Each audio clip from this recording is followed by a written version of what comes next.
नमस्कार दोस्तों, स्वागत है आप सभी का आपके अपने चैनल पर। तो दोस्तों, आज की इस वीडियो में मैं आपको बताने जा रहा हूं कि मॉक टेस्ट को कैसे एनालिसिस करें। ठीक है ना। तो वीडियो में आगे बढ़ने से पहले मोस्ट इम्पोर्टेंट बात कि वीडियो को आप पूरा वॉच किया करो। ठीक है, आप यदि पूरा वॉच नहीं करोगे तो आपका ही घाटा है। या तो आप देखो ही मत, या फिर आप देखो तो पूरा देखो, या तो किसी काम को आप स्टार्ट ही मत करो, या स्टार्ट करो तो उसको पूरा ख़त्म करो। तो चलिए चलते हैं। ठीक है ना। मैं एक एक बारीकी बताऊंगा कि आपको कैसे एनालिसिस करना चाहिए, क्योंकि स्टूडेंट्स के कमेंट आ रहे थे। ठीक है ना। तो चलिए बताते हैं आपको। तो मैंने लिख रखी है चीज़ें पहले से, ताकि कोई पॉइंट कोई चीज़ में भूल ना जाऊँ। मॉक टेस्ट को कैसे एनालिसिस करें, ये आज का हमारा बोल सकते हैं टॉपिक है। ठीक है, तो पहली बात यहाँ पे निकल कर आ रही है, जो क्वेश्चन आपसे नहीं बने उनके टॉपिक्स, उन टॉपिक्स को आप अलग से नोट कर लें। मानो कि आपसे कोई क्वेश्चन नहीं बना, जैसे एक क्वेश्चन पूछ लिया आपसे जीके में कि प्रार्थना समाज के संस्थापक कौन है। ठीक है, तो आपको उसका आंसर नहीं पता है। ठीक है, तो उस केस में आप क्या करोगे, आपके पास में एक टॉपिक आ गया समाज और उनके संस्थापक। ठीक है ना। तो समाज और संस्थापक, इस टॉपिक को आप अलग से ऐसे पहले नोट कर लोगे कि इसमें आपका क्वेश्चन सही नहीं हुआ है, तो उस टॉपिक को आप पूरा कवर करोगे। समझ गए। ठीक है ना। ऐसे नोट करना है, कवर करना है। आगे आ जाओ। जो क्वेश्चन आपसे बने, पहले पॉइंट में मैंने क्या बात की, जो क्वेश्चन आपसे नहीं बने उसको अलग से नोट करो और उस टॉपिक को अच्छे से पढ़ो। दूसरा, जो क्वेश्चन आपसे बने तो बन गया तो फिर क्या दिक्कत है, नहीं उसमें भी दिक्कत हो सकती है। जो बना है तो उसमें आप ये देखो इसने क्या पूछा है, और ये पूरा का पूरा कॉन्सेप्ट आपका क्लियर है कि आपने कहीं से, मानो कि आपको पूरा कॉन्सेप्ट क्लियर नहीं है, कुछ कुछ क्लियर था, आपने बस टिक किया और आपका सही हो गया, तो वो भी आपको चेक करना है। ठीक है ना। देखना है कितना टाइम लग रहा है, ये भी देखना है, कहीं ज़्यादा टाइम नहीं लग रहा हो। ठीक है, एमटीएस में तो देखो ऐसी दिक्कत नहीं होगी आपको, बट आगे आप सीजीएल दोगे, सीएचएसएल दोगे, ठीक है, रेलवे दोगे, तो वहाँ पे टाइम की दिक्कत होती है। ठीक है, ये हो गई दूसरी बात। आगे आ जाओ। पॉइंट नंबर 3, मॉक टेस्ट के दौरान प्राप्त की पॉइंट्स को नोट करें। देखो, मॉक टेस्ट जब भी हम देते हैं, और पहली बात मैं आपको देखो बताना चाहूँगा, आप न्यू मॉक टेस्ट पे जाने से पहले पहले आप प्रीवियस ईयर को खूब मॉक टेस्ट के रूप में लगा लो, तो ज़्यादा बेटर रहेगा। ठीक है ना।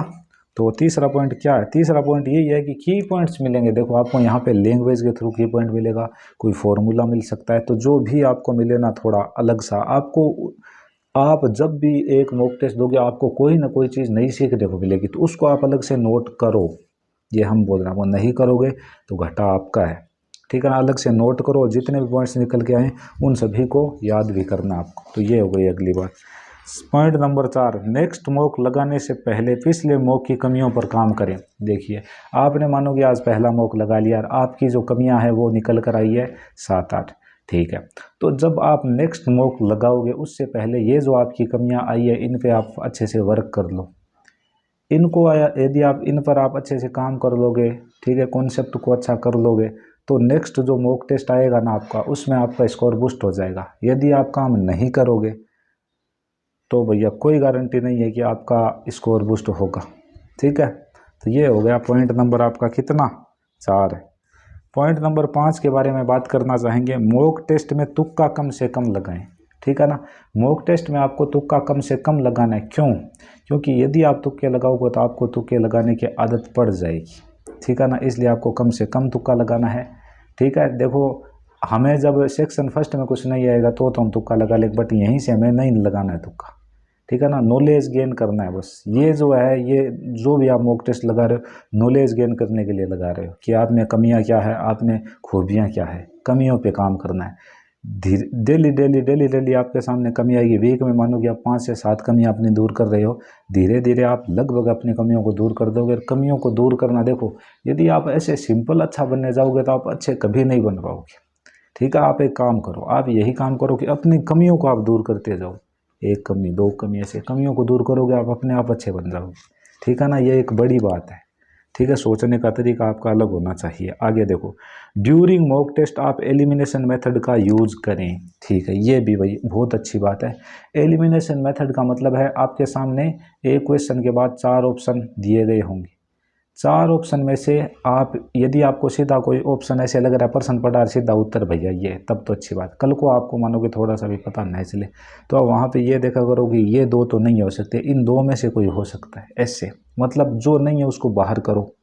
जैसे आपको पता है कि यार 4 ऑप्शन है, ये 2 तो नहीं हो, इन 2 को हटा दो, इन 2 में से कौन सा हो सकता है। तो वहाँ पर देखो आपका जो सही क्वेश्चन सही करने की जो प्रोबेबिलिटी है, संभावना, वो कितने % हो जाएगी, 50। ठीक है। आप सीधा आपको पता ही नहीं है चारों में से कि कौन सा सही है कौन सा गलत है, तब आप तुक्का मारोगे, तब आपकी जो सही होने की प्रायिकता है वो कितनी है, 0.25 है। ठीक है ना। तो सीधा तुक्का नहीं मारना है, एलिमिनेशन मेथड का यूज़ करना है, उससे आपके क्वेश्चन ईजी हो जाएंगे। ठीक है। आगे आइए, 6 नंबर पॉइंट हमने बता दिया। 7 नंबर पॉइंट क्या कहता है, इजी मॉडरेट टफ सीक्वेंस में आप क्वेश्चंस को करेंगे। जब भी आप मॉक टेस्ट लगाएं सबसे पहले आप वो क्वेश्चन करें जो आपको इजी लगते हैं, एकदम अच्छे तरीके से आते हैं। उसके बाद में वो करते हैं जो कि आपको थोड़ा सा टाइम लेते हों। ठीक है। थोड़ा सा दिमाग पे जोर डालना पड़ता है, वो करते हैं। एंड में जाके आपको टफ वाले यदि आते हैं तो कर दो, वरना मत करो। समझ गए क्या। ठीक है। यही फंडा आपको सारे सब्जेक्ट में रखना है। ठीक है। आगे, नोटबुक में प्रत्येक शिफ्ट का स्कोर जरूर नोट करें। तो पॉइंट नंबर 8 है वो ये है कि यदि आप पूरा मॉक टेस्ट आपने लगा लिया तो जिस तारीख को लगाया वो तारीख लगाओ। उसके बाद मैथ्स, रीजनिंग, इंग्लिश, जीके किस में कितना कितना स्कोर आ रहा है वो भी आप नोट कर दो। नेक्स्ट वीक जब भी आप, या नेक्स्ट टाइम जब भी आप मॉक टेस्ट लगाने आओ, फिर से आपका स्कोर बने, आप अगेन नोट करो और देखो कितना सुधार है। ठीक है ना। तो मेन मैंने पॉइंट बताएं यही है बस। जो कमियां ना उन पे काम करना, आपको धीरे धीरे कमियां दूर होती जाएगी। ठीक है। आप बेस्ट से बेस्ट बनते जाओगे और एक दिन आपके भी पास जॉब हो जाएगी। ठीक है। तो सिंपल वे में बताया मैंने सब कुछ। फिर भी किसी स्टूडेंट को डाउट रह गया हो तो वो कमेंट सेक्शन में कमेंट है, भर दो अच्छे से। टेलीग्राम ग्रुप है, सब मुमकिन है यदि आप टाइप करोगे टेलीग्राम पे जाके। ठीक है ना। तो जिसमें ज़्यादा ही ज़्यादा वो क्या आपको मेंबर मिलेंगे ना, सबसे ऊपर वाला ऐसे हैंड ऊपर किया हुआ है। ठीक है। सक्सेस, सब मुमकिन है। समझ गए तो आप, सक्सेस के लिए वो हाथ ऊपर खड़े किए हुए, सक्सेस होता है ना वो वैसे ही हाथ खड़े करता है। ठीक है। तो उसको आप ज्वाइन कर लेना। कुछ एक फेक ग्रुप्स भी है, उनके ऊपर आप मत जाना। ठीक है। मैं आपको कोई चार्ज वार्ज नहीं कर रहा हूँ, न मेरी ज़िंदगी में मैं कभी आपको कोई चार्ज करूँगा। ठीक है ना। जब तक की ज़रूरत न हो। ठीक है। सिर्फ आपके फ़ायदे के लिए आपको बुक्स वगैरह के लिए बोला जाता है बस। ठीक है। तो टेंशन मत लेना एग्ज़ाम तक, और जब तक हमारी लाइफ है भाई आपको गाइड करते रहेंगे हम। ठीक है। इसी वे में बिल्कुल टेंशन नहीं लेना है। चिल एंजॉय करते रहिए। प्राणायाम ज़रूर करना है। ठीक है। और मुद्रा भी आपको एक बताई गई थी मॉर्निंग टाइम में, तो उसको भी आप अप्लाई करना, चीज़ें सही होती जाएगी। बस आप मेहनत करो, पेशेंस रखो। हम आपको 2 ही मूल मंत्र देंगे, मेहनत करो, आपके मेहनत की डायरेक्शन सही होनी चाहिए, और आपको पेशेंस रखना है। 1 साल की जगह 2 साल भी रखे कोई दिक्कत नहीं है, पेशेंस रखना है। हमें भी 1-1, 2-2 साल की जगह 4-4, 5-5 साल लगे हैं, बट हमने पेशेंस रखा, हमारी फैमिली ने पेशेंस रखा। ठीक है। तो इतना ही कहना चाहूँगा। तो इस वीडियो लेक्चर में सिर्फ इतना ही। मिलेंगे नेक्स्ट वीडियो में, तब तक के लिए जय हिंद, जय भारत।